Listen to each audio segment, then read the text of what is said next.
ఎమ్మెల్యేలు మార్గదర్శులను గుర్తించి బంగారు కుటుంబాలను దత్తత తీసుకునేలా చూడాలని ముఖ్యమంత్రి చంద్రబాబు అధికారులకు సూచించారు. ఆగస్టు నాటికి దాతల నమోదు ప్రక్రియ పూర్తి చేసి కార్యరూపం దాల్చేలా చూడాలని అధికారులను నిర్దేశించారు. వచ్చే ఉగాది నాటికల్లా P4 కార్యక్రమం ద్వారా ఏడాది కాలంలో ఏం సాధించామనే దానిపై వార్షిక ప్రగతి నివేదిక విడుదల చేయాలని స్పష్టం చేశారు. రాష్ట్ర స్థాయి సొసైటీ ఏర్పాటు P4 పురోగతిపై ముఖ్యమంత్రి చంద్రబాబు నాయుడు సచివాలయంలో సమీక్ష నిర్వహించారు. ప్రతి జిల్లా కలెక్టర్, మంత్రులు, ఎమ్మెల్యేలు మార్గదర్శులను గుర్తించి బంగారు కుటుంబాలను దత్తత తీసుకునేలా చూడాలని చెప్పారు.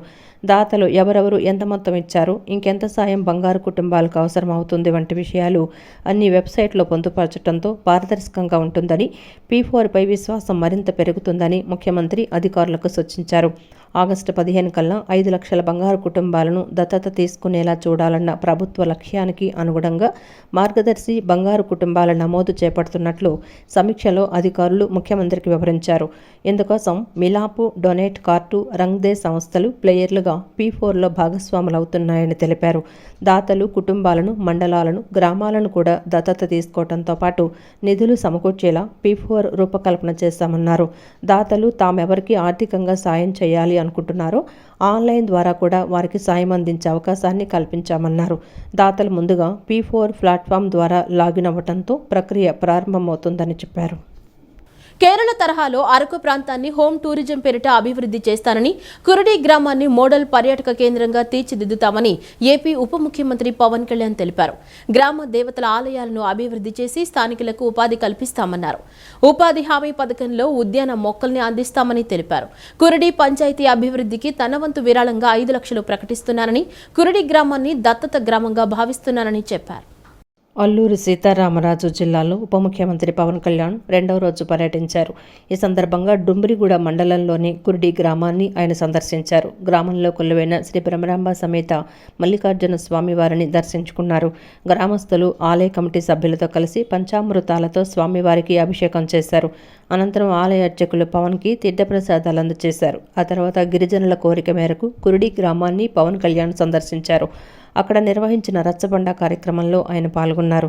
కురడి గ్రామాన్ని మోడల్ పర్యాటక కేంద్రంగా తీర్చిదిద్దుతామని తెలిపారు. గ్రామ దేవతల ఆలయాలను అభివృద్ధి చేసి స్థానికులకు ఉపాధి కల్పిస్తామని చెప్పారు. ఉపాధి హామీ పథకంలో భాగంగా ఉద్యాన పంటల మొక్కలను అందజేస్తామని పవన్ కళ్యాణ్ పేర్కొన్నారు. పంచాయతీరాజ్, గ్రామీణాభివృద్ధి శాఖ, పర్యాటక శాఖ సంయుక్త కార్యాచరణతో గ్రామంలో ప్రకృతి వ్యవసాయం, పర్యాటకానికి ప్రోత్సాహకాలు కల్పిస్తామని పవన్ కళ్యాణ్ తెలిపారు. ఈ సందర్భంగా కురడి గ్రామాభివృద్ధికి ఆయన తన సొంత నిధుల నుంచి 5 లక్షలు ప్రకటించారు. ఈ గ్రామాన్ని తాను దత్తత గ్రామంగా భావిస్తున్నట్లు చెప్పారు.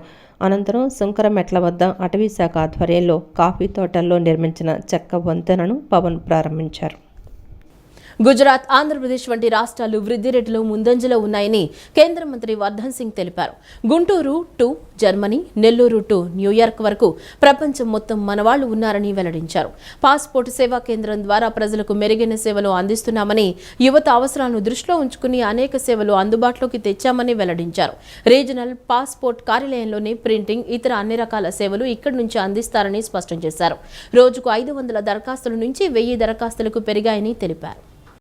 విజయవాడ ప్రాంతీయ పాస్పోర్టు కార్యాలయాన్ని కేంద్ర మంత్రి కీర్తివర్ధన్ సింగ్ ప్రారంభించారు. ఎంపీ కేశినేని శివనాథ్ చిన్ని, ఎమ్మెల్యేలు సుజనా చౌదరి, బోండా ఉమ, గద్దె రామ్మోహన్లతో కలిసి ప్రారంభించారు. ప్రత్యేక సెంట్రల్ కార్యాలయం నిర్మాణం కోసం 2 ఎకరాలు కేటాయించిన ముఖ్యమంత్రి చంద్రబాబుకు కేంద్ర మంత్రి కీర్తివర్ధన్ సింగ్ ప్రత్యేకంగా ధన్యవాదాలు తెలిపారు. మోడీ ముందు చూపు, సంస్కరణల అమలు కారణంగా భారత్ అభివృద్ధి దిశగా పయనిస్తోందని వెల్లడించారు. 2047 వికసిత్ భారత్లో భాగంగా ప్రపంచంలో మన దేశం అగ్రస్థానంలో ఉంటుందని వెల్లడించారు. విజయవాడలో ఏర్పాటైన రీజనల్ పాస్పోర్టు కేంద్రం నుంచి ప్రజలు మరిన్ని సేవలు పొందాలని కోరుతున్నానని అన్నారు. దేశంలోనే చాలా రాష్ట్రాలలో అనేక అవకాశాలు ఉన్నాయన్న మంత్రి హార్డ్ వర్క్ చేసేవారికి ఎప్పుడు అవకాశాలు ఉంటాయని పేర్కొన్నారు. సాంకేతిక పరిజ్ఞానం, ఐటీ పరంగా దేశం అభివృద్ధి చెందిందని తెలిపారు. మోడీ నాయకత్వాన్ని, ఆయన పనితీరును ప్రపంచ దేశాలు ప్రశంసిస్తున్నాయని అన్నారు. మనం అమలు చేస్తున్న టెక్నాలజీని ఇతర దేశాలు ఆదర్శంగా తీసుకున్న ప్రపంచంలో మన దేశం గ్లోబల్ ఎకానమీ పరంగా 3వ స్థానంలో నిలిచామని వెల్లడించారు. విజయవాడ రీజనల్ పాస్పోర్టు కార్యాలయంలోని ప్రింటింగ్ ఇతర అన్ని రకాల సేవలు ఇక్కడ నుంచే అందిస్తారని స్పష్టం చేశారు. రోజుకు 500 దరఖాస్తుల నుంచి 1000 దరఖాస్తులకు పెరిగాయని తెలిపారు. పాస్పోర్ట్లను సకాలంలో బట్వాడా చేస్తున్న పోస్టల్ శాఖకు ధన్యవాదాలు తెలిపారు. Modern government office can look like. My drawing room does not have the kind of sofas. Applicants here will get the opportunity to sit on. And that is a duty as public leaders. We are here to serve the people. We are here to serve the nation, and we have to take into account every point in which we can help our citizens. And again, I'd like to congratulate the Passport Seva Train team. headed by Shri Shivahasami. అనంతరం MP Kesineni Sivanath మాట్లాడుతూ విజయవాడలో ప్రాంతీయ passport కార్యాలయం ఏర్పాటు చేయడం ఆనందంగా ఉందన్నారు. Corporate office తరహాలో పాస్పోర్టు కార్యాలయం ఆధునీకరించారని, విశాఖతో పాటు ఇప్పుడు విజయవాడలో రీజనల్ పాస్పోర్టు కార్యాలయం ద్వారా అన్ని సేవలు అందుబాటులోకి వచ్చాయన్నారు. అమరావతిలో కూడా ఒక పాస్పోర్టు కార్యాలయం నిర్మాణం జరుగుతోందన్నారు. తీసుకునే వాళ్ళకి ఎటువంటి ఇబ్బంది లేకుండా ఒక రిక్రియేషన్ హాల్ ఏదో సినిమా థియేటర్కో ఎక్కడికో వెళ్ళి ఎంత ఆనందంగా ఫీల్ అవుతారో అదే విధంగా చక్కగా వచ్చిన పాస్పోర్ట్ హోల్డర్లందరూ ఒక పాస్పోర్ట్ ఆఫీస్కి కాదు ఎక్కడో ఒక కార్పొరేట్ ఆఫీస్కి వచ్చే విధంగా తయారు చేసినందుకు thank you once again. And ఆంధ్రప్రదేశ్కి 2 పాస్పోర్ట్ ఆఫీసెస్ ఉండటం, ఒకటి వైజాగ్ ఒకటి విజయవాడ ఉండటం చాలా ఇక్కడ ఈ ప్రాంతంలో ఎక్కువగా గల్ఫ్ వెళ్ళే ప్రజలే కాకుండా అమెరికా యూరోప్లోకి వెళ్ళే ప్రజలు ఇక్కడ ఎక్కువ మంది ఉంటారు. ఈ పాస్పోర్ట్ సేవలు మొన్నటిదాకా 600 ప్రింట్ అయ్యాయి, అది కూడా వైజాగ్ వెళ్ళి వచ్చేది. వాళ్ళు 2000 కెపాసిటీకి వచ్చిందంటే ఇది ఈ సేవా కేంద్రం యొక్క యూజ్ మనం అర్థం చేసుకోవచ్చు. కాబట్టి ఎవరు కూడా పాస్పోర్ట్ కోసం వారం 10 రోజుల నుంచి ఎక్కువ వెయిట్ చేసే పరిస్థితి ఉండదు. ఎందుకంటే ఎవ్రీ ఇయర్ 3 lakhs పాస్పోర్ట్స్ ఈ ఆఫీస్ నుంచే డెలివరీ అవుతుంది. నవ్యాంధ్ర రాజధాని అమరావతిలో తన సొంతింటి నిర్మాణానికి సీఎం చంద్రబాబు రేపు శంకుస్థాపన చేయనున్నారు.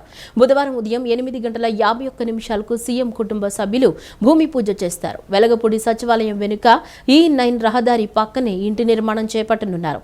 ఈ సందర్భంగా సీఎం చంద్రబాబు కుటుంబానికి వెలగపూడి గ్రామస్తులు పట్టు వస్త్రాలు అందించనున్నారు. రాజధానిలో సొంతింటి నిర్మాణం కోసం చంద్రబాబు కుటుంబం రైతుల నుంచి 5 ఎకరాల భూమి కొనుగోలు చేసింది. ధరలు తగ్గిస్తామని కేంద్రంలో రాష్ట్రంలో అధికారంలోకి వచ్చిన ఎన్డీఏ కూటమి 10 నెలల్లోనే గ్యాస్ సిలిండర్పై 50 రూపాయలు పెంచారని, దీనివల్ల దేశంలో 9,160 కోట్ల రూపాయల భారం ప్రజలపై పడుతోందని సిపిఎం రాష్ట్ర కార్యదర్శి వర్గ సభ్యులు సిహెచ్ బాబురావు తెలిపారు. పెట్రోల్, డీజిల్ మీద 2 రూపాయలు పన్ను పెంచారని, దీనివల్ల 32,000 కోట్ల రూపాయల భారం పన్నుల రూపంలో పడుతుందన్నారు. అంతర్జాతీయంగా చమురు ధరలు సగానికి తగ్గాయని, పెట్రోల్, డీజిల్ ధరలు తగ్గించాల్సింది పోయి కేంద్రం ఎక్సైజ్ డ్యూటీ పెంచి ఖజానాను నింపుకుంటోందని తెలిపారు. పెంచిన గ్యాస్, పెట్రోల్, డీజిల్ ధరలు తగ్గించాలని డిమాండ్ చేశారు. పెంచిన గ్యాస్ ధరలను తగ్గించాలని కోరుతూ సిపిఎం విజయవాడ శాఖ ఆధ్వర్యంలో బిసెన్ రోడ్లో ధర్నా నిర్వహించారు. గ్యాస్ సిలిండర్లకు తాడు కట్టి ఆ తాడును మెడకు చుట్టుకొని మహిళలు వినూత్నంగా నిరసన తెలిపారు. పెంచిన గ్యాస్ సిలిండర్ల ధరలను తగ్గించాలంటూ నినాదాలు చేశారు. ఈ సందర్భంగా సిపిఎం రాష్ట్ర కార్యదర్శి వర్గ సభ్యులు సిహెచ్ బాబురావు, సిపిఎం నాయకులు దొనిపూడి కాశీనాథ్ మాట్లాడుతూ కేంద్ర ప్రభుత్వం గ్యాస్ సిలిండర్పై 50 రూపాయలు పెంచిందని, దీనివల్ల దేశంలో 9,160 కోట్ల రూపాయల భారం ప్రజలపై పడుతోందని చెప్పారు. చమురు ధరలు తగ్గినప్పుడు పెట్రోల్, డీజిల్ ధరలు తగ్గించాల్సింది పోయి కేంద్రం ఎక్సైజ్ డ్యూటీ పెంచి ఖజానాను నింపుకుంటోందని తెలిపారు. దీనివల్ల 41,000 కోట్ల రూపాయల భారం ప్రజలపై మోపారని దుయ్యబట్టారు. ఒకవైపు నిత్యావసర వస్తువుల ధరలు, మరోవైపు విద్యుత్ బిల్లులు పెరిగిపోయాయని చెప్పారు. ప్రజలకు ఉపశమనం కలిగించాల్సింది పోయి ఇంత దెబ్బతీస్తోందని అన్నారు. కేంద్రంలో మోడీ ప్రభుత్వం మతాల మధ్య చిచ్చుపెట్టి రాజకీయం చేస్తున్నారని మండిపడ్డారు. వక్స్ సవరణ బిల్లు పేరుతో దేశం దృష్టిని మళ్లించి మైనార్టీలకు వ్యతిరేకంగా జనాలను రెచ్చగొడుతున్నారని చెప్పారు. హిందువుల కోసమే పుట్టామంటున్నారని, మరి నేడు పెరిగిన గ్యాస్ ధరలు హిందువులు, ముస్లింలు, క్రైస్తవులు అందరిపై పడుతున్నాయని అన్నారు. ప్రజలు కళ్లుగప్పి భారం మోపుతున్నారని తెలిపారు. రాష్ట్రంలో కూటమి ప్రభుత్వం దీపం పథకం ఇస్తున్నాం, మీ ఖాతాల్లో డబ్బులు వేస్తామని చెప్పారని, అది కూడా కొందరికే పడ్డాయని, ఇచ్చేది కూడా 3 బండలకేనని అన్నారు. పెంచిన గ్యాస్ ధరలపై మోడీ, చంద్రబాబు, పవన్ కళ్యాణ్ బాధ్యత వహించాలన్నారు. టీడీపీ, జనసేన కేంద్రంపై ఒత్తిడి తీసుకురావాలన్నారు. పెట్రోల్, డీజిల్ ధరలు పడిపోయినాయి. ఇక్కడ తగ్గించాల్సింది పోయి దాని మీద ఎక్సైజ్ డ్యూటీ పెంచి ప్రభుత్వం ఖజానా నింపుకుంటా ఉంది. అంటే సుమారుగా 41,000 కోట్ల రూపాయలు ఒక్క దెబ్బతో జనం నెత్తిన భారం వేశారు. ఇప్పటికే అన్ని రేట్లు పెరిగిపోయినాయి, కరెంటు బిల్లులు పెరిగిపోయినాయి. దీనికి తోడు ఉపశమనం కలిగించాల్సింది పోయి ఇంత దెబ్బతీస్తూ ఉందంటే, ఒకవైపున కేంద్రంలో మోడీ ప్రభుత్వం జనం మధ్య తంపులు పెట్టి మతాల పేరుతో చిచ్చు పెట్టి వాళ్ళ రాజకీయం చేసుకుంటున్నారు. వక్ఫ్ బిల్లు సవరణ పేరుతో దేశం దృష్టిని మళ్లించేసి మైనారిటీలకు వ్యతిరేకంగా జనాల్ని రెచ్చగొడుతున్నారు. మేమంతా హిందువుల కోసమే పుట్టామని చెప్తున్నారు. మరి వాళ్ళ గ్యాస్ రేటు భారం పడేది ఎవరి మీద? హిందువులు లేదు, ముస్లింలు లేదు, క్రైస్తవులు లేదు, అందరినీ కలిపి మూకమ్మడిగా ప్రజల కళ్ళు గప్పి భారం వేస్తూ ఉన్నారు. ఇది మేము ఇచ్చినటువంటి వాగ్దానం. దీన్ని ఆపకపోయినట్లయితే పరిణామాలు వేరుగా ఉంటాయి. స్థానికంగా మేము ఇబ్బంది పడాల్సినటువంటి పరిస్థితి వస్తుందని ఎందుకు చెప్పరు మీరు? అంటే మోడీ అంటే భయమా? మీ ఇద్దరికీ ఉత్తపడతా ఉంది. అందుకనే మోడీకి ఎదురు చెప్పలేక ఏం చెబితే అది జీహుజూర్ అని చెప్పారని అమలు జరిపేటువంటి దానికి ప్రయత్నం చేస్తూ ఉన్నారు. అందుకనే ఎప్పటికైనా పెంచినటువంటి గ్యాస్ ధర తగ్గించాలి, పెంచినటువంటి పెట్రోల్ డీజిల్ మీద పన్నుల్ని తగ్గించాలి, రద్దు చేయాలని చెప్పనేటువంటిది సిపిఎంగా డిమాండ్ చేస్తూ ఉన్నాం. భవిష్యత్తులో దీని మీద పోరాటాన్ని మరింత ఉధృతం చేస్తామని చెప్పనని హెచ్చరిస్తూ ఉన్నాం. ప్రజల దాహార్తిని తీర్చడమే ప్రధాన అజెండాగా సీఎం చంద్రబాబు విజయవాడ ఎంపీ ఎమ్మెల్యేలు ప్రాధాన్యతను ఇచ్చి మున్సిపల్ కమిషనర్తో మాట్లాడి నగరంలో చలివేంద్రాలు ఏర్పాటు చేశామని TDP floor leader Nelibandla Balaswamy తెలిపారు. ప్రభుత్వం మారినా కూడా విజయవాడ నగరపాలక సంస్థలోని వివిధ శాఖల్లో పనిచేస్తున్న అధికారులు ప్రతి నెల మేయర్కు అధికార పక్ష నేతలకు మామూళ్లు ఇస్తున్నట్లు తమ దృష్టికి వచ్చిందన్నారు. ఇది టీడీపీ ప్రభుత్వమని, ఎవరికి నెల మామూళ్లు ఇవ్వాల్సిన పని లేదని, ఎవరైనా ఒత్తిడి తెస్తే తమ దృష్టికి తీసుకురావాలన్నారు.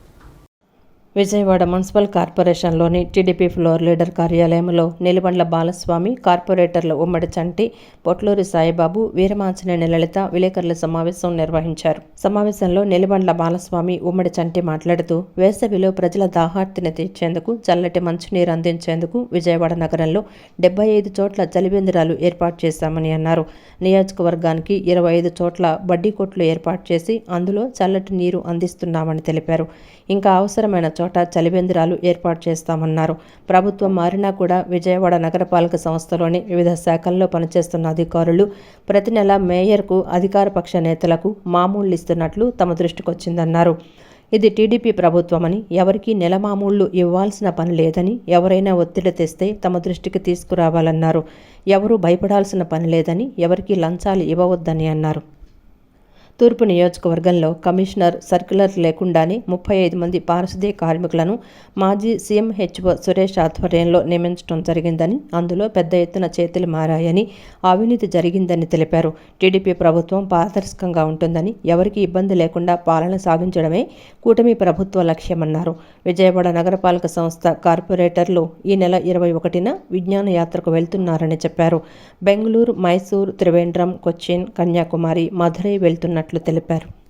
కొంతమందిని తూర్పు నియోజకవర్గంలో సుమారుగా ఒక 35 మందిని మరి కమిషనర్ గారి ఆర్డర్ లేకుండానే, కమిషనర్ గారి సర్క్యులర్ లేకుండానే 35 మందిని ఎంప్లాయీస్ని నియమించామని చెప్పి పారిశుద్ధ కార్మికుల్ని వెళ్ళిపోయినటువంటి సీఎం హెచ్ సురేష్ ఆధ్వర్యంలో జరిగిందని చెప్పి అన్నారు. దాని మీద అవకతవకలు ఉన్నాయి, దాని మీద చాలా అవినీతి ఉంది, పెద్ద ఎత్తున డబ్బులు చేతులు మారినాయి అని చెప్పి కూడా నేను కమిషనర్ గారికి కంప్లైంట్ ఇవ్వడం కూడా జరిగింది. కాబట్టి దాన్ని కూడా సమగ్రంగా విచారణ జరిపించాలి. నిజంగా చనిపోయిన ఆప్కాస్లో చనిపోయినటువంటి వాళ్ళ కుటుంబీకులు వాళ్ళు అవునా కాదనేది ఇంకోసారి ఎంక్వైరీ చేయాలి. అలాగే కొన్ని ఫేక్ సర్టిఫికేట్లు, మెడికల్ సర్టిఫికేట్లు పెట్టి కూడా మరి కొంతమంది ఉద్యోగాలు వాళ్ళు జాయిన్ అవ్వడం జరిగింది. వీటన్నిటి వెనకమాల కూడా విజయవాడ నగరపాలక సంస్థలో ప్రధానంగా పనిచేస్తున్నటువంటి పాలకపక్షంలో ఉన్నటువంటి వాళ్ళు ఉన్నారు. కాబట్టి దీని మీద కూడా సమగ్ర విచారణ జరిపించి వాళ్ళ మీద చర్యలు తీసుకోవాలని చెప్పి కమిషనర్ గారు మరి రాబోయే రోజుల్లో కూడా ముఖ్యంగా కూడా ఏ ఒక్క ఇంటికి కూడా మంచినీళ్ళు అందలేదు అని చెప్పకుండా అందే విధంగా కూడా చర్యలు తీసుకుంటున్నారు. మన నారాయణ గారు కూడా ఒక మాట చెప్పారు. ఇవాళ విజయవాడ నగరంలో కూడా మరి కార్పొరేషను నిధులు కార్పొరేషన్కి వచ్చే విధంగా కూడా చర్యలు తీసుకుంటామని చెప్పి చంద్రబాబు గారు చెప్పారట 1-4 నుంచి. మరి ఎందుకంటే ఇక్కడ వచ్చిన మనం ఏదైతే పన్నులు వాడుకుంటామో అవన్నీ కూడా ఇక్కడ ఖర్చు పెట్టుకునే విధంగా కూడా చర్యలు తీసుకుంటాం. మన మీటింగ్లో నేను విన్నాను. అందుకే మరి మనం ఎన్డీఏ కూటమి వచ్చింది కన్నా ప్రజలందరూ కూడా ఆనందంగా సంతోషంగా ఉన్నారు. రాబోయే రోజులు కూడా అన్ని మంచి రోజులే అని ఈ సందర్భంగా తెలియదు. రైతులకు గిట్టుబాటు ధర అందే విధంగా దళారులు లేకుండా మిల్లర్లు మోసం చేయకుండా చూడాల్సిన బాధ్యత రాష్ట్ర ప్రభుత్వంపై ఉందని మాజీ ఎమ్మెల్యే మల్లాది విష్ణు అన్నారు. ఎక్కడెక్కడ ధాన్యం ఎంత కొనుగోలు చేశారు, రోడ్డు మీద ఎంత ఉంది, ధాన్యం ఎలా కొనుగోలు చేయాలి, అధికారులు ఏ రకంగా పనిచేస్తున్నారనే బాధ్యత వ్యవసాయ శాఖ మంత్రి, పౌర సరఫరాల శాఖ మంత్రిపై లేదా అని ప్రశ్నించారు. వెంటనే ధాన్యాన్ని కొనుగోలు చేయాలని డిమాండ్ చేశారు. విజయవాడ సెంట్రల్ నియోజకవర్గంలో కండ్రిక, పాతపాడు గ్రామాల రైతులు స్థానిక కార్పొరేటర్తో కలిసి మాజీ ఎమ్మెల్యే మల్లాది విష్ణు నేడు ఎన్టీఆర్ జిల్లా కలెక్టర్ లక్ష్మీసాను కలెక్టర్ కార్యాలయంలో కలిశారు. రైతులు పడుతున్న ఇబ్బందులను కలెక్టర్కు వివరించి మెమొరాండం అందజేశారు. అనంతరం మల్లాది విష్ణు మీడియాతో మాట్లాడుతూ గత సీజన్లో బుడమేరు వరద కారణంగా రైతాంగం దెబ్బతిని పండించిన పంట చేతికి రాక ఇబ్బందులు పడ్డారన్నారు. ఈ సీజన్లో కుందావారి కండ్రిక ప్రాంతంలో 1000 ఎకరాల్లో పంట బాగా పండినా కూడా రోడ్డు మీద ఆరబోసుకొని ధాన్యం అమ్ముకునేందుకు ఎదురుచూస్తున్నారని తెలిపారు. కొనుగోలు కేంద్రం వారం రోజుల క్రితం ప్రారంభించిన కొనుగోళ్లు మాత్రం నత్తనడకన సాగుతున్నాయని చెప్పారు. వారికి గిట్టుబాటు ధర కల్పించాలని, గోనె సంచులు, టార్పాలిన్స్ ఇవ్వాలని, సొసైటీలో దళారులను అరికట్టాలని కోరారు. రైతులు పండించిన ధాన్యాన్ని, కల్లాల్లో ఉన్న ధాన్యాన్ని కొనుగోలు చేసి మిల్లులకు తరలించాల్సిన బాధ్యత యంత్రాంగంపై ఉందన్నారు. కానీ కండ్రిక ప్రాంతంలో వ్యవసాయ, పౌర సరఫరాల శాఖ, రెవెన్యూ శాఖ నిద్రావస్థలో ఉందన్నారు.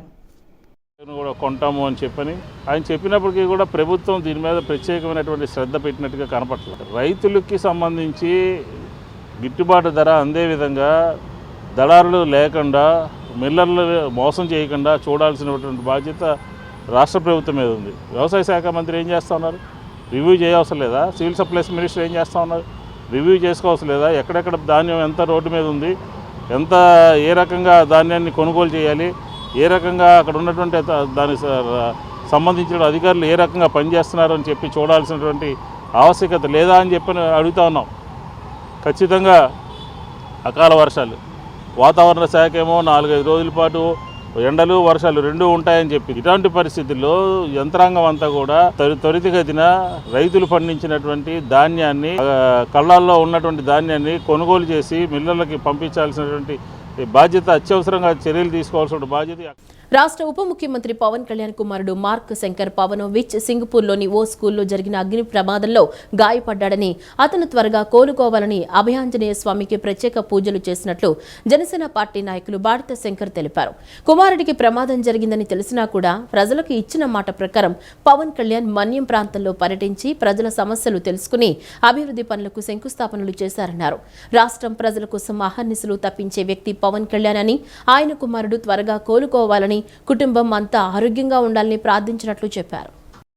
సింగపూర్లో జరిగిన అగ్ని ప్రమాదంలో గాయపడిన రాష్ట్ర ఉప ముఖ్యమంత్రి పవన్ కళ్యాణ్ కుమారుడు మార్క్ శంకర్ పవనోవిచ్ త్వరగా కోలుకోవాలని కోరుతూ దుర్గగుడి ఘాట్ రోడ్లో ఉన్న క్షేత్రపాలకుడు అభయాంజనేయ స్వామివారి ఆలయంలో జనసేన నాయకులు బాడిత శంకర్ ఆధ్వర్యంలో ప్రత్యేక పూజలు నిర్వహించి కొబ్బరికాయలు కొట్టారు. ఈ సందర్భంగా బాడిత శంకర్ మాట్లాడుతూ పవన్ కళ్యాణ్ కుమారుడు అగ్ని ప్రమాదానికి గురయ్యాడని, ఆయనతో పాటు 14 మంది పిల్లలు గాయపడ్డారని చెప్పారు.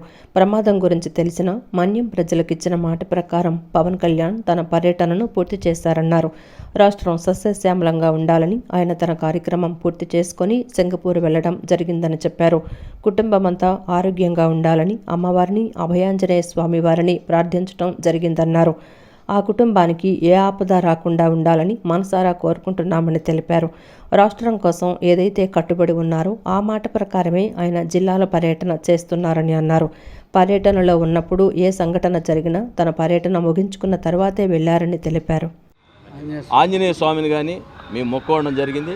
అట్లాగే ఇక్కడున్న జనసేన నాయకులు, విజయవాడ జనసేన చెందిన మహిళా లీడర్లు అందరం కూడా మొక్కు తీర్చుకొని, కొబ్బరికాయలు కొట్టి మొక్కు తీర్చుకొని ఆ కుటుంబానికి ఏ ఆపద రాకుండా ఉండాలని కూడా మేము మనసారా కోరుకుంటూ ఆ ఆంజనేయ స్వామికి మొక్కు తీర్చుకున్నాం.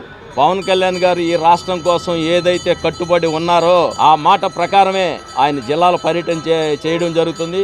ఆ జిల్లాల పర్యటనలో ఉన్నప్పుడు ఏ సంఘటన జరిగినా సరే అది ముగించుకొని వెళ్తున్నారు తప్పితే ఏది కూడా నా కుటుంబానికి ఆపద వచ్చిందనే కానీ ఏ రోజు కూడా వెళ్ళలేదు.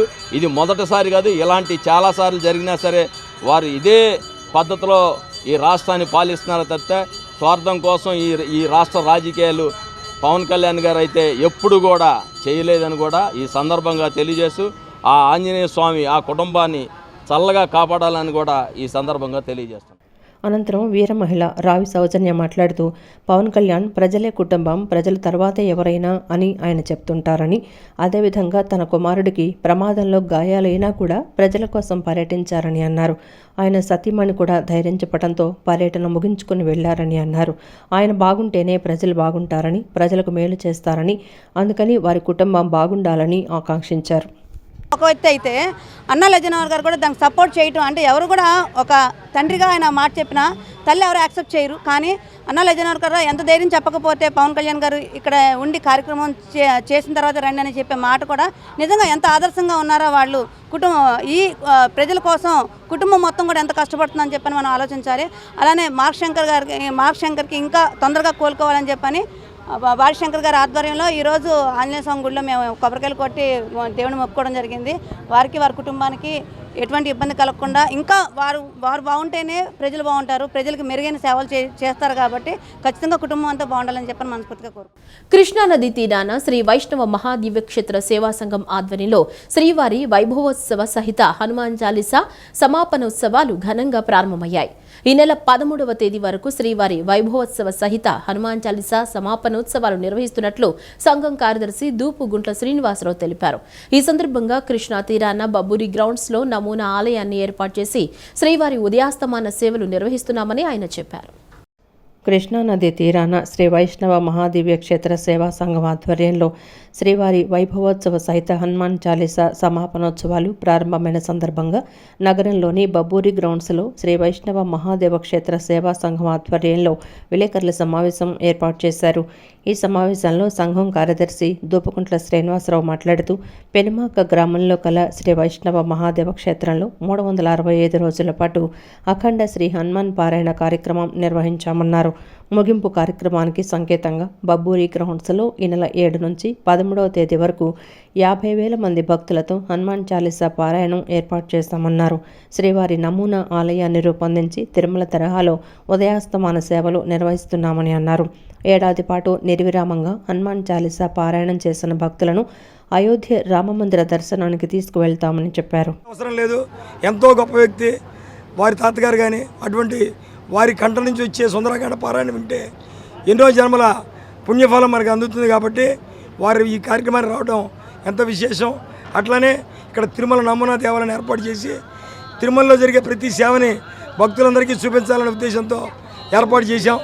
ఈ నమూనా దేవాలయంలో ప్రతిరోజు కూడా సుప్రభాతం నుంచి ఏకాంత సేవ వరకు నిత్య కార్యక్రమాలు జరుగుతూ ప్రతిరోజు విశేష కార్యక్రమం అలా అన్ని కార్యక్రమాలు జరుగుతూ ప్రతిరోజు భక్తులందరికీ ఉదయం 11 గంటలకు ఉచిత కళ్యాణం ఎటువంటి రూపాయి తీసుకోకుండా కళ్యాణ మహోత్సవంలో పాల్గొనేందుకు ఏర్పాటు చేశాం.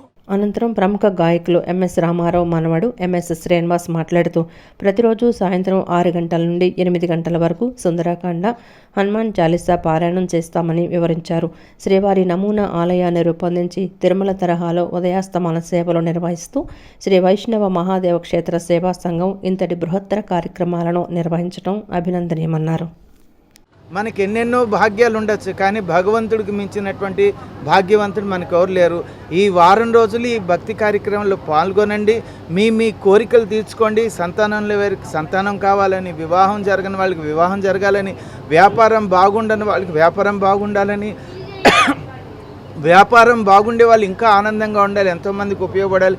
ఏ కోరిక లేకపోయినా భగవంతుడి అనుగ్రహం మాకుంటే చాలనేవాడు. అన్ని రకాల వాళ్ళు ఈ కార్యక్రమంలో పాల్గొని ఆ దేవదేవుడి యొక్క అనుగ్రహం పొందాలని కోరుకుంటూ ఓం నమో వెంకటేశాయ. ఎన్నికల సమయంలో ఆటో డ్రైవర్లకు ఇచ్చిన హామీలను కూటమి ప్రభుత్వం అమలు చేయాలని ఐఎఫ్టియు రాష్ట్ర ప్రధాన కార్యదర్శి పొలారి డిమాండ్ చేశారు. అధికారంలోకి వచ్చి 9 నెలలు గడుస్తున్నా పెనాల్టీల జీవోను రద్దు చేయకుండా ఆటో కార్మికులను ఇబ్బందులకు గురి చేయడం సరికాదన్నారు. ప్రభుత్వమే ప్రత్యేక యాప్ను తీసుకొచ్చి ఆటో డ్రైవర్లను కాపాడాలని కోరారు. టీడీపీ జనసేన కూటమి ప్రభుత్వం ఆటో మోటార్ కార్మికులకు ఎన్నికల సందర్భంగా ఇచ్చిన హామీలు అమలు చేయాలని కోరుతూ ప్రగతిశీల ఆటో కార్మిక సంఘం ఆధ్వర్యంలో విజయవాడ అలంకార్ సెంటర్ ధర్నా చౌక్లో ధర్నా నిర్వహించారు. ఆటో డ్రైవర్ల సమస్యలు పరిష్కరించాలని డిమాండ్ చేస్తూ నినాదాలు చేశారు. ప్రధాన కార్యదర్శి కె పోలారి మాట్లాడుతూ ఆటో డ్రైవర్లకు భారంగా ఉన్న పెనాల్టీల జీవో 21ని రద్దు చేస్తామనిచ్చిన హామీని నేటికి కూడా అమలు చేయకపోవటం దుర్మార్గమన్నారు. ఆటోలకు 60 కిలోమీటర్ల పరిధిలో తిరిగే అవకాశం ఉందని దీనిని నిలిపివేస్తూ జీవో నంబర్ 7ను తీసుకురావటం అన్యాయమన్నారు. ప్రతి ఆటో డ్రైవర్కు 15,000 ఇస్తామని చెప్పి విస్మరించడం బాధాకరమన్నారు. ముఖ్యంగా ఓలా, ఉబర్, ర్యాపిడో వంటి ఆన్లైన్ యాప్ల వలన డ్రైవర్లు ఉపాధి కోల్పోతున్న పరిస్థితి వచ్చిందని, రాష్ట్రంలో ఆన్లైన్ యాప్లను రద్దు చేయాలన్నారు. ప్రభుత్వమే ప్రత్యేక యాప్ను తీసుకొచ్చి ఆటో డ్రైవర్లను కాపాడాలని, ఎన్నికల సమయంలో చెప్పిన విధంగా కార్పొరేషన్ ఏర్పాటు చేయాలని డిమాండ్ చేశారు. అనేక హామీలు ఇచ్చారు. హామీలు ఏవో హామీ అమలు చేయట్లా. హామీల్లో ఆర్థికానికి ముడిపడి ఉంది, ఆర్థికానికి సంబంధించిన హామీలు ఉన్నాయి. ఏ ఒక్క హామీ అమలు చేయట్లా. ప్రధానంగా సంక్షేమ బోర్డు ఏర్పాటు చేస్తూ ఉన్నారు. జీవో నెంబర్ 21 రద్దు చేస్తూ ఉన్నారు. ప్రతి ఆటోకారునికి 15,000 వేస్తూ ఉన్నారు. ఎందుకు మరి అమలు చేయట్లా? అప్పుల మాటలు మాట్లాడుతూ ఉన్నారు. నిన్న చెప్పిన అప్పులు వేరు, ఇవాళ అంత అప్పులు లేవని మీరే చెప్తా ఉన్నారు. ఒక పక్కన అప్పులు లేవు, సగం తగ్గినా ఇవాళ సంక్షేమ పథకాలు అమలు చేయట్లా. పైగా ఆటోకారులను ఆంక్షలు విధిస్తూ ఉన్నారు. పెనాల్టీలు జీవో రద్దు చేయకపోగా ఆ జీవో పేరుతో వాళ్ళ విపరీతంగా పెనాల్టీలు వేస్తూ ఉన్నారు, కేసులు రాస్తూ ఉన్నారు. దీన్ని వ్యతిరేకిస్తూ ఉన్నాం. ముఖ్యంగా ఓలా, ఊబర్, ర్యాపిడో ప్రైవేటు సంస్థల్ని నిషేధించాలని చెప్పి మేము కోరుతూ ఉంటే వాటిని నిషేధించకపోగా, ఓలా, ఊబర్, ర్యాపిడోలు నిషేధించకపోగా ర్యాపిడో సంస్థలతో ప్రభుత్వం నేరుగా ఒప్పందం చేసుకుంటా ఉంది, ప్రోత్సహిస్తూ ఉంది. ఇది ఎంతవరకు న్యాయం ప్రశ్నిస్తూ ఉన్నాం. ఇవాళ విజయవాడ నగరంలో సుమారుగా ప్రత్యక్షంగా పరోక్షంగా 25,000 ఆటోలు జీవిస్తూ ఉన్నాయి. ఈ ఆటోకారుని పట్టుకొడుతూ వీళ్ళందరినీ ర్యాపిడో, ఓలా, ఊబర్ సంస్థలకి కట్టబెట్టే విధంగా, బాధితులకి చేసే విధంగా ప్రభుత్వం వ్యవహారం చేస్తూ ఉంది.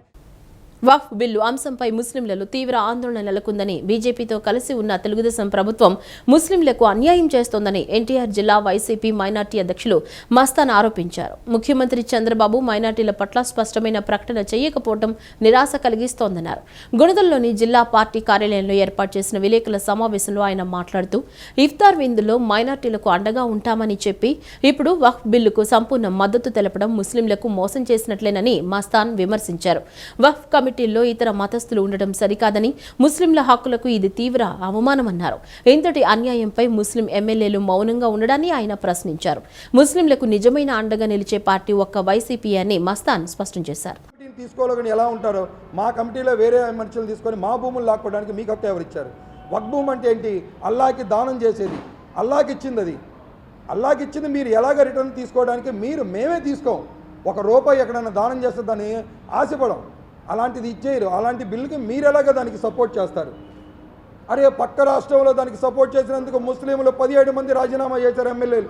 అలాగా మీరు ఆంధ్ర రాష్ట్రంలో ముస్లింలు మీకు మైనార్టీలు ఇప్పుడు బీజేపీతో కలిసి ఉన్నారు, ఈ టీడీపీ అని మీకు కనబడట్లేదా? ఈ వారం 10 రోజుల నుంచి మీరు రాజీనామాలు చేయలేరా? పార్టీ విడిచి రాలేరా? అరే ఒక వ్యక్తి ఏదో బయటకు వచ్చాడు పార్టీ నుంచి. చంద్రబాబు అనే వ్యక్తి పక్కా మోసగాడు, మైనార్టీల్ని చాలా దారుణంగా మోసం చేశాడని ఈరోజు నేను నొక్కాయించి చెప్తున్నా.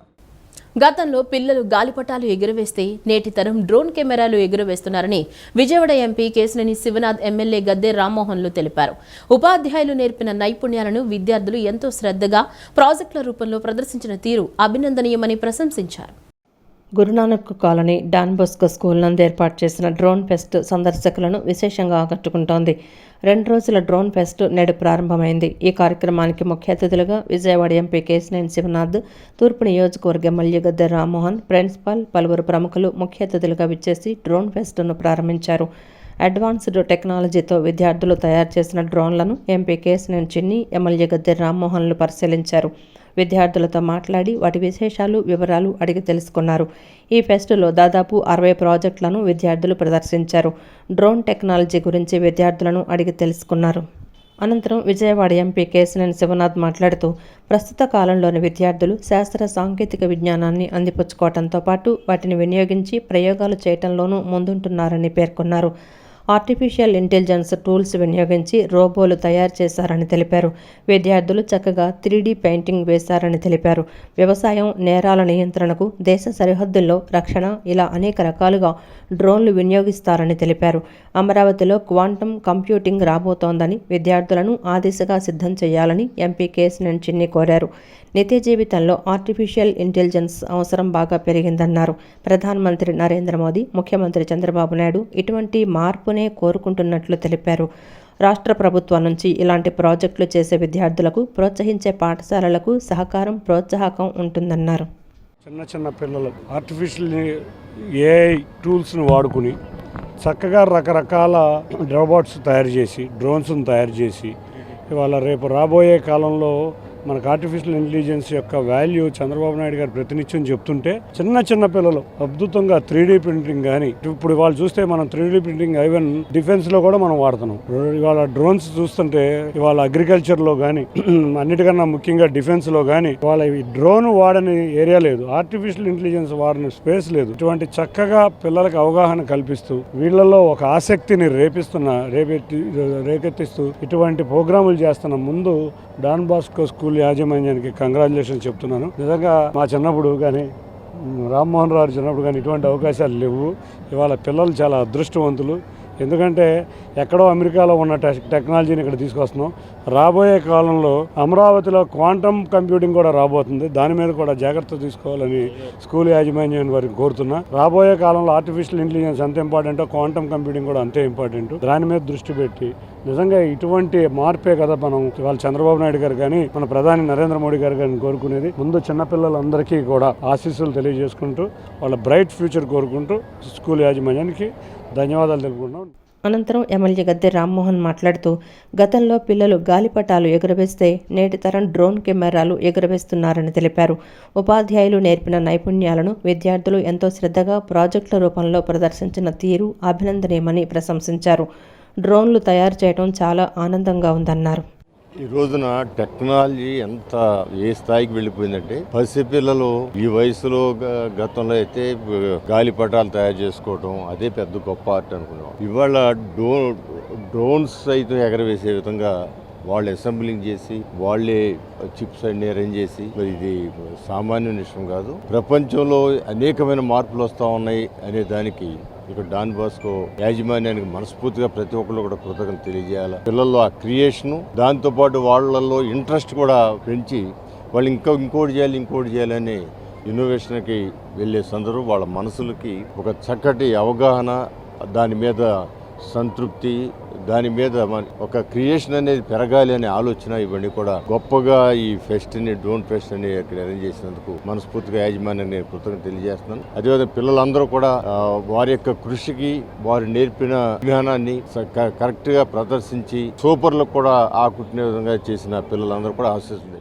ఏ డ్రోన్ ఫెస్ట్ ఈ డాన్ బాస్కో స్కూల్లో జరగటం చాలా ఆనందంగా ఉంది. మాకు 2020లో నీతి ఆయోగ్ వాళ్ళు మా స్కూల్ ప్రైవేట్ విద్యా సంస్థల్లో విజయవాడలో మా ఒక్క స్కూల్ మాత్రమే సెలెక్ట్ చేశారు. దానికి కొంత ఫండ్ రిలీజ్ చేశారు. 3 సంవత్సరాలు కరోనా వచ్చిన తర్వాత దాన్ని ఏ విధంగానూ ఉపయోగించుకోలేకపోయినాము. ఇప్పుడు 2 సంవత్సరాల నుంచి దాన్ని వాడుతున్నాము. వాడి ఈ ప్రాజెక్ట్స్ అన్ని 60 ప్రాజెక్ట్స్ ఉపయోగపడే ప్రాజెక్ట్స్ రైతుల దగ్గర నుంచి, వికలాంగుల దగ్గర నుంచి, స్త్రీల దగ్గర నుంచి, వాహన చోదకుల దగ్గర నుంచి అందరికీ కూడా ఉపయోగపడే విధంగా, డిఫెన్స్ సెక్టార్లో కూడా ఉపయోగపడే విధంగా 3D ప్రింటింగ్, రోబోటిక్స్ ఇవన్నీ కూడా చేయటం జరిగింది. దీనికి ప్రభుత్వం ఇచ్చిన ఫండ్సే కాకుండా మా ఓన్ ఫండ్స్ కూడా చాలా వ్యయ ప్రయాసాలకు వచ్చి మేము చేయబట్టి దీనికే చాలా ఎక్స్పెన్సెస్ అవుతాయి. ఒక్కొక్క ప్రాజెక్టు చేయడానికి వేలల్లో అవుతుంది. మీరు 60 ప్రాజెక్ట్స్ చేశాం మేము. అదంతా కూడా స్టూడెంట్స్ కానీ లేకపోతే మా ఉపాధ్యాయ బృందం కానీ బాగా కష్టపడి చాలా బాగా పేరెంట్స్ కోఆపరేషన్తో చాలా బాగా చేశారు. అందుకని పిల్లలందరికీ కూడా నేను మా శుభాశీస్సులు అందజేస్తున్నాను. అనంతరం విద్యార్థులు మాట్లాడుతూ తమ ఉపాధ్యాయులు, తల్లిదండ్రుల ప్రోత్సాహంతో ఏఐ టెక్నాలజీ, రోబోటిక్, డ్రోన్స్, అధునాతన టెక్నాలజీని ఉపయోగించి వివిధ ప్రాజెక్టులను తయారు చేశామని తెలిపారు. సో ఇక్కడ ఎంత 3D ప్రింటింగ్ ఎక్స్పో జరుగుతుంది. So these are the 3D printers. ఈ 3D ప్రింటర్స్లో మనం ఇలాంటి 3D ఆబ్జెక్ట్స్ బిల్డ్ చేయొచ్చు. అలాగే ఒక్కొక్క 3D ప్రింటింగ్ ఆబ్జెక్ట్కి సర్టెన్ టైం పడుతుంది based on the thickness of that. అలాగే ఈ 3D ప్రింటర్స్లో మనం ఈ ఫిలమెంట్స్ అనేది వాడతాం. దీన్ని పాలీలాక్టిక్ యాసిడ్ అని అంటారు. సో ఇదేంటంటే ఇది మనం ఎందుకు యూజ్ చేస్తున్నాం అంటే ఇందులో డిఫరెంట్ టైప్స్ ఆఫ్ ఉన్నాయి. ప్లాస్టిక్ కూడా యూజ్ చేయొచ్చు. కానీ ఇది ఎందుకు యూజ్ చేస్తున్నాం అంటే ఇది షుగర్ కేన్ వేస్ట్తో తయారైద్ది. సో ఇది ఎన్విరాన్మెంట్ని హార్మ్ చేయదు. This is a 3D printed drone used by 3D printing. We can make it and it is very lightweight to use and it is very useful for military and study purpose, and its applications are very useful for armies and secret missions, like any secret documents are stolen like this, sir, and we can follow them. This drone is made up of some parts like propellers, motherboard and batteries. Propeller should be connected correctly so that these should work properly, or it will not be flied properly. All the connections should be connected correctly so that this can fly easily and it can be used to fly everywhere and it can work up to 15 minutes from the charge. And our project name is 2D CNC drawing machine. It automatically draws drawing and we have to connect it in laptop. The 3D printed 2D CNC drawing machine precious based computer control system, and this is motors. This is stepper motor and this is MG90 servo motor. Motors, these are steppers and this is PowerPoint. This is Arduino, no? And these are our samples, sir. These automatically these drawings are. We had prepared a robotic arm by using a 3D printed. Used components for these are Raspberry Pi servo, SG9 servo motor, servo shed, gesture sensor, 5E and 3A updater, connected to a servo motor and Raspberry Pi. It tracks the user's gesture hand movement in real time. We have so many advantages in future because of this: gesture recognition, AI learning gesture movement, cloud data sync for arm training, etc. We are here to present a 3D printer train. The 3D printer train is a compact railway system. This features 12 volts motor and ultrasonic sensor for obstacle detection. This is a 3D printer. This is full of 3D printing technology. This is an excellent model for educational purposes. Mainly this robot is made for collecting waste and dust particles, and this robot is very advanced, and in the future we will make this robot for collecting waste and dust and other materials from the road, because nowadays there were many accidents on the road. Severely so many members are damaged or injured, so we will secure and we will make them safe from the road accidents. We will make this project with 300 rupees. This robot is very hungry when the dust is seen, so it will be collect the dust, how much it can be carried. This anti-sleep alarm is used for drivers' drowsiness. When drivers are driving the bus, they will tired and they will get sleep. Then they will use these goggles. If they have closed his eyes, then it automatically they will off the engine. When he again open his eyes, it will again start. This system is very useful to drivers. Smart car parking system. This project is used to park our cars very efficiently and very smartly. We will have many troubles parking our cars. When you are going out with your family to dine out at a restaurant, you will get more trouble parking the cars. If there are no slots to park our cars, there wouldn't be any space to park our cars. So we designed this project to make people more advanced. The project tells about automatic water level monitoring and pump control system. The system uses a float sensor to detect water level, an LCD display to show the water status, a buzzer for alerts, and a pump to control water flow. The Arduino Uno processes the sensor and readings, automatically turns pump on off. If water level is low, the float sensor sends a low signal to the Arduino. If water level is high, the float sensor sends a high signal to the Arduino. If pump on, the water level is low. If pump off, the water level is high. Clap to Light is a smart automation system that turns on 230 watts tube light with a simple clap. Components we used for this project are Arduino Nano 5 volts relay module, sound sensor module, 230 watts tube light, 9 volts supplying adapter. This project main function is hands-free project. With one clap, we can on the light. With the second clap, we can off the light. Home automation hands-free project means in our houses we have to switch for light. In this project, just we have to clap. Security system can be adapted alarm triggering. The Clap to Light is a simple yet efficiency or innovation to automation. It enhances while convincing energy promoting. The project can be further improved like voice control and smartphone integration. The Touch Me Not game is an interactive challenge where players must navigate a conductive copper wire without touching it. If they touch the wire, it triggers a LED strip and a horn. The components we used in this project are Arduino Uno 5V relay module and 12V horn, jumper wires and copper wire shaped as DBS and 12V LED strip. The system uses the connection of Arduino Uno jumper wires with 12V horn and with 5V LED strip. LED 2 lights have. So the copper ring with the copper frame, it triggers a 12V horn and 5V. When the flooding is over, it will automatically rise. Sure. This like, and when the water is low, and it automatically close. And is my project smart bridge system. Sir, this is carbon monoxide. This is carbon monoxide to oxygen NH3. This is the display LCD display, sir. This is Arduino Uno. This is the switch. Thank you. Today my project name is Air Quality Monitoring.